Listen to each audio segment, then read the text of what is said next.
ಇನ್ನು ದರ್ಶನ್ ಅವ್ರ ಫ್ಯಾನ್ಸ್ಗೂ ಮತ್ತು ಸುದೀಪ್ ಅವ್ರ ಫ್ಯಾನ್ಸ್ಗೂ ಫುಲ್ ಟಕ್ ಆಫರ್ ಶುರುವಾಗಿದೆ. ಯಾಕೆ ಮಾಡ್ತಾ ಇದ್ದಾರೋ ಗೊತ್ತಾಗ್ತಾಯಿಲ್ಲಪ್ಪ. ಮಾತುಗಳು ಬರ್ತವೆ. ಮೊನ್ನೆ ಸುದೀಪ್ ಅವ್ರು ಏನೋ ಮಾತಾಡಿದ್ದಾರೆ ಅಂಥೇಳಿ ಸುದೀಪ್ ಅವರು ಸ್ಟೇಜ್ ಮೇಲೆ ಸಿನಿಮಾದ ಬಗ್ಗೆ ಏನೋ ಮಾತಾಡಿದ್ರು ಹಂಗೆ ಹಿಂಗೆ ಅಂತ ಹೇಳಿ ಕೆಲವು ಟಕ್ ಆಫರು ಶುರು ಆಗಿಬಿಟ್ಟಿದೆ. ಈಗ ದರ್ಶನ್ ಫ್ಯಾನ್ಸು ಯಾಕೆ ಹಂಗೆ ಮಾತಾಡಿದ್ರು ಸ್ಟೇಜ್ ಮೇಲೆ, ಕಾಂಜಿ ಪಿಂಜಿ ಫ್ಯಾನ್ಸ್ ಅಲ್ಲ ಅದು ಇದು ಅಂತ ಸುಮಾರು ಯಾರೋ ಹೇಳ್ಬಿಟ್ಟವ್ರಂತೆ. ಅಂದರೆ ದರ್ಶನ್ ಅವ್ರಿಗೆ ಕಾಂಜಿ ಪಿಂಜಿ ಫ್ಯಾನ್ಗಳು, ನಮಗೆಲ್ಲ ಹೈ ಲೆವೆಲ್ ಫ್ಯಾನ್ಗಳ ಅಂಥೇಳಿ ಈ ಥರ ಫುಲ್ಲು ಟಕ್ ಆಫರು ಜಗಳ ಶುರು ಆಗಿಬಿಟ್ಟೈತೆ.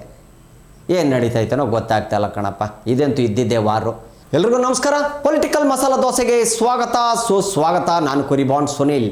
ಇವತ್ತಿನ ವಿಚಾರ, ಜಮೀರ್ ಅಹ್ಮದ್ ಸಾಹೇಬ್ರು ಕೋಟಿಗಟ್ಟಲೆ ಆಸ್ತಿ ಮಾಡಿಬಿಟ್ಟವ್ರೆ. ಮನೆಗೆ ಎಲ್ಲ ನುಗ್ಗಿಬಿಟ್ಟವ್ರೆ ಕಣಪ್ಪ. ಇವತ್ತು ಗೊತ್ತಾಯ್ತಲ್ಲ, ಇನ್ಕಮ್ ಟ್ಯಾಕ್ಸ್ ಡಿಪಾರ್ಟ್ಮೆಂಟ್ ಅವರು ನುಗ್ಗಿಬಿಟ್ಟವ್ರೆ. ಜಮೀರ್ ಅಹ್ಮದ್ ಅವ್ರ ಸೆಕ್ರೆಟ್ರಿ ಎಷ್ಟೋ ಜಾಗದಲ್ಲಿ ಆಸ್ತಿ ಇದೆ ಅಂತೆ, ಮನೆ, ಬೈಕು, ಐಷಾರಾಮಿ ಕಾರುಗಳು. ಏನ್ರಿ ಹಿಂಗೆ ನಡೀತಾ ಇದ್ದಲ್ಲಪ್ಪ. ಏನ್ರಿ ಇದು ಸಖತ್ತಾಗಿ ಮಾಡಿಬಿಟ್ಟಾರಲ್ಲಪ್ಪ ಆಸ್ತಿ. ಫುಲ್ ಎಲ್ಲ ರೈಡ್ ಆಗಿಬಿಟ್ಟೈತೆ ಕಣಪ್ಪ. ಇನ್ನೂ ಬರಬೇಕು ಮಾಹಿತಿಗಳು ಎಷ್ಟು ಏನು ಎತ್ತ ಅಂತ. ಇವತ್ತಿನ ವಿಚಾರದೊಳಗಡೆ ಇದಿದೆ. ಜಮೀರ್ ಅಹ್ಮದ್ ಸಾಹೇಬ್ರ ಸೆಕ್ರೆಟ್ರಿನೇ ಅಷ್ಟು ಮಾಡಿಬಿಟ್ಟವ್ರಿ. ಅಂದರೆ ಇನ್ನು ಮಿಕ್ಕಿದ್ದವ್ರು ಎಷ್ಟು ಮಾಡಿರ್ಬೋದು ಆಸ್ತಿ.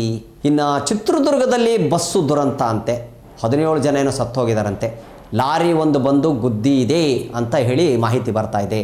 17 ಜನ ಸತ್ತೋಗಿದ್ದಾರೆ. ಏನು ನಡೀತಾ ಇದ್ದೀರಿ? ಬಸ್ಸೊಳಗೆ ಯಾಕೆ ಸಾಯ್ತಾ ಇದ್ದಾರೆ ಜನಗಳು? ಪಾಪ ನಮ್ಗೆ ಗೊತ್ತಾಗ್ತಾ ಇಲ್ವಲ್ಲ. ಹೆಂಗೆ ಸಾಧ್ಯ ರೀ ಬೆಂಕಿ ಅಂಟಕ್ಕೆ? ಏನು ನಡೀತಾ ಇದೆ ಗೊತ್ತಾಗ್ತಾ ಇಲ್ವಲ್ಲ. ಆಕ್ಸಿಡೆಂಟ್ ಆದರೆ ಓಕೆ, ಆಕ್ಸಿಡೆಂಟು ಅನ್ಬೋದು. ಬೆಂಕಿ ಹತ್ತುತ್ತಾ ಇದೆಯಲ್ಲ, ಯಾಕೆ ಹತ್ತಾ ಇದೆ? ಬಸ್ಸುಗಳಿಗೆ, ಟ್ರಾವೆಲಿಂಗ್ ಬಸ್ಸುಗಳಿಗೆ ಯಾಕೆ ಹತ್ತಾ ಇದೆ? ಟ್ರಾವೆಲ್ಸ್ ಬಸ್ಗಳಿಗೆ ಬೆಂಕಿ ಹತ್ತುತ್ತಾ ಇದೆಯಲ್ಲ, ಯಾಕೆ ಏನು ಗೊತ್ತಾಗ್ತಾ ಇಲ್ಲ. ಎಲ್ಲ ಕ್ರಿಶ್ಚಿಯನ್ ಬಾಂಧವ್ರಿಗೆಲ್ಲರಿಗೂ ಮೇರಿ ಕ್ರಿಸ್ಮಸ್ ಎಲ್ಲರಿಗೂ ಒಳ್ಳೆಯದಾಗಲಿ. ದೇವರೆಲ್ಲರಿಗೂ ಸುಖ ಶಾಂತಿ ಐಸು ಆರೋಗ್ಯ ನೆಮ್ಮದಿಯನ್ನೆಲ್ಲ ಕೊಟ್ಟು ಕಾಪಾಡಲಿ. ಎಲ್ರಿಗೂ ಮೇರಿ ಕ್ರಿಸ್ಮಸ್ ಬಾಂಧವರಿಗೆಲ್ಲರಿಗೂ merry Christmas, happy Christmas, merry Christmas. ಇನ್ನು DGP ಅಲೋಕ್ ಕುಮಾರ್ ಅವರು ಮಂಗಳೂರು ಜೈಲಿಗೆ ಭೇಟಿ ನೀಡಿದ್ದಾರೆ. ಅವರಿಗೆ ಸ್ವಾಗತವನ್ನು ಬಯಸಿದ್ದಾರೆ. ಪೊಲೀಸ್ನವರೆಲ್ಲ ಸೇರಿ ಹೂವಿನ ಬೊಕ್ಕೆ ಎಲ್ಲ ಕೊಟ್ಬಿಟ್ಟು ಸ್ವಾಗತವನ್ನು ಬಯಸಿದ್ದಾರೆ. ಯಾಕಂದರೆ ಫಸ್ಟ್ ಟೈಮ್ ಅಲ್ಲಿ ಹೋಗಿ ವಿಸಿಟ್ ಮಾಡ್ತಾ ಇರೋದು. ಜೈಲ್ ಒಳಗಡೆ ಹೆಂಗಿದೆ ವಾತಾವರಣ, ಏನು ಎತ್ತ, ಕೈದಿಗಳು ಏನು ಮಾಡ್ತಾ ಇದ್ದಾರೆ, ಎಲ್ಲಿ ಏನು ಸಪ್ಲೈ ಏನಾರು ನಡೀತಾ ಇದೆಯಾ, ಏನು ಎತ್ತ, ಎಲ್ಲ ಬೇಕಲ್ವಾ ಸ್ಟ್ರಿಕ್ಟ್ ಆಫೀಸರ್ ಅವರು. ಹೀಗಾಗಿ ಎಲ್ಲ ಜೈಲುಗಳಿಗೂ ಭೇಟಿ ನೀಡ್ತಾರಂತ. ಅದು ಕೇಳಿದಿರೋ ಹೋಗುವಂಥದ್ದು. ಅಲೋಕ್ ಕುಮಾರ್ ಸರ್ ಇಬ್ಬರು ಯಾರಿಗೂ ಹೇಳಲ್ಲ ಬರ್ತಾ ಇದ್ದೀನಿ ಅಂತ. ಯಾವ ಜೈಲ್ಗೆ ಹೆಂಗೆ ಹೋಗ್ತಾರೆ ಅಂತ ಗೊತ್ತಿಲ್ಲ, ಸಡನ್ನಾಗಿ ಹೋಗಿ ಅಲ್ಲಿ ವಿಸಿಟ್ ಕೊಡುವಂಥದ್ದು, ಹೋಗಿ ಅಲ್ಲಿ ಭೇಟಿ ನೀಡಿಬಿಡ್ತಾರೆ ಸಡನ್ನಾಗಿ. ಹಿಂಗಿರ್ಬೇಕು ಆಫೀಸರ್ ಅಂದರೆ.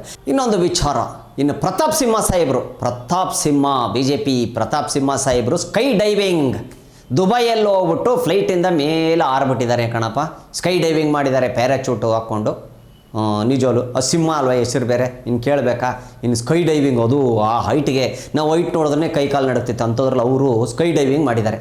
ಇದು ನಮ್ಮ ಅಪ್ಪ ಅವರು ಕೂಡ ಮಾಡಿದರು. ಸುಮಾರು ಜನ ಮಾಡ್ತಾ ಇರ್ತಾರೆ. ಬಟ್ ನಂಗೆ ತಿಳಿದ ಪ್ರಕಾರ ಅದು ಸ್ಕೈ ಡೈವಿಂಗು ತುಂಬ ಗಟ್ಸ್ಬೇಕು ಅದಕ್ಕೆ, ಹಾರಕ್ಕೆ ಅಲ್ವಾ.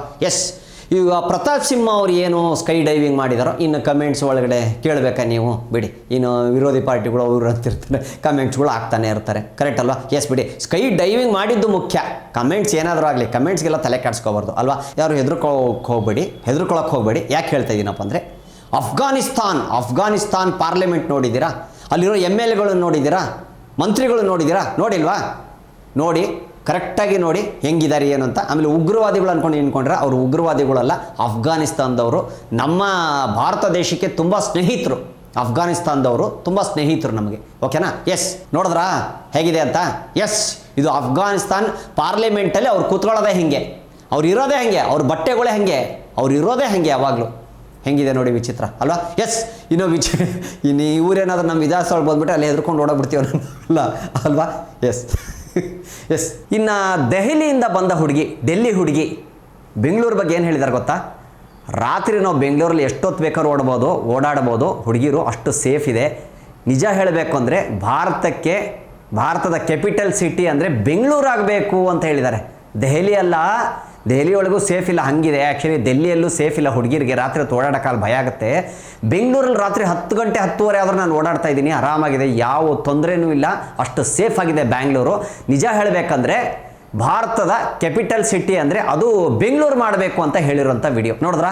ನಿಜವಾಗ್ಲೂ ಹೇಳ್ತಾ ಇದ್ದೀನಿ, ಎಷ್ಟು ಇದು ಸತ್ಯವಾದ ಮಾತು. ಯಾಕಂದರೆ ಬೆಂಗಳೂರು ಅಷ್ಟೇ ಸೇಫ್ ಇದೆ, ಅಲ್ಲ ನಮ್ಮ ಕರ್ನಾಟಕನೇ ಸೇಫ್ ಬಿಡಿ. ಆ ಥರದ್ದು ಯಾವುದು ಯು ಪಿ ಬಿಹಾರ ಆ ಥರದ್ದೆಲ್ಲ ಯಾವುದೂ ನಡೆಯೋದಿಲ್ಲ ನಮ್ಮ ಬ್ಯಾಂಗ್ಳೂರಲ್ಲಿ. ಎಸ್, ಹಾಗೆ ಇರಲಿ, ಯಾರು ಕಣ್ಣು ಬೀಳ್ದಂಗೆ ಇರಲಿ. ಇನ್ನು ಇವತ್ತಿನ ಸುದ್ದಿ ಇಷ್ಟ ಆಗಿತ್ತು. ಸುದ್ದಿಗಳಿಗೇನು ಕಡಿಮೆ ಸಿಗ್ತಾನೆ ಇರ್ತವೆ ಪೊಲಿಟಿಕಲ್ ಮಸಾಲ ದೋಸೆಯಲ್ಲಿ. ಎಸ್, ಇವತ್ತು ಯಾರ್ಯಾರು ನೋಡಿದ್ರು ಎಲ್ರಿಗೂ ಧನ್ಯವಾದಗಳು. ಕಣ್ಣಿಂದ ನೋಡಿದ್ದು ಕಿವಿಯಿಂದ ಕೇಳಿದ್ದು ಮಾತ್ರ ನಾನು ಹೇಳೋದು. ಮತ್ತೆ ನಾಳೆ ಸಿಗ್ತೀನಿ. ಎಸ್, ಧನ್ಯವಾದಗಳು. ಜೈ ಕರ್ನಾಟಕ. ಮತ್ತೆ ಎಟ್ಲೇಕರ್ನೇ ವಿಧಾನಸೌಧಕ್ಕೆ ಹೋಗ್ಬೇಕು, ಇದೊಂದು ಚೆನ್ನಾಗಿ ಹೇಳ್ತೀವಿ. ನಿಮ್ಮೆಲ್ಲರ ಓಟು ಯಾರಿಗೆ? ನಮಗೆ. ನಿಮ್ಮೆಲ್ಲರ ಓಟು ಯಾರಿಗೆ? ಪೊಲಿಟಿಕ್ಸ್ ಮಸಾಲೆ ದೋಸೆಗೆ. ಧನ್ಯವಾದಗಳು. ನಡೀಲಿ ಅವಾಗನ ಶೇಂಬುಲಿಂಗೆ ಬತ್ತೀವಿ ಕಣಪ್ಪ.